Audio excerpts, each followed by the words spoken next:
కార్తీక మాసంలో సోమవారం శివుడికి ప్రత్యేకమైన పూజలు, ఆచారాలు నిర్వహించడం పవిత్రంగా, ఫలప్రదంగా ఉంటుంది.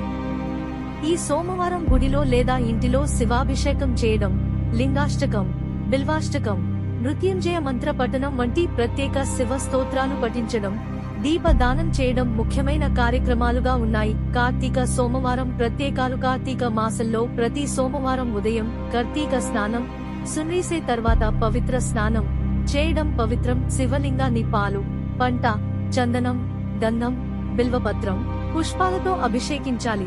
ఓం నమః శివాయ జపం, లింగాష్టకం, బిల్వాష్టకం, శివ సహస్రనామ పారాయణం ఈ సమయంలో చేయడం ఉత్తమం. ఇంకా గుడిలో ప్రత్యేక పూజలు, ఉత్సవాలు, శివుడికి దీపాలు వెలిగించడం, భక్తి గీతాలు ఆలపించడం ఎక్కువగా జరుగుతుంటాయి. ప్రత్యేక ఆచారాలు. దీపదానం ప్రతి సోమవారం సాయంత్రం గుడిలో, ఇంట్లో దీపం వెలిగించడం శుభదాయకం. బిల్వపత్రం సమర్పణ, బిల్వపత్రాలతో లింగాభిషేకం శివునికి ప్రత్యేకంగా ఇష్టమైన వినియోగంగా చూస్తారు. శివుని స్తోత్రాల పారాయణ, లింగాష్టకం, బిల్వాష్టకం, శివ కవచం, రుద్రాష్టకం వంటి స్తోత్రాలు నిత్యం పఠించాలి. పిండిపాటి ఫలితాలు.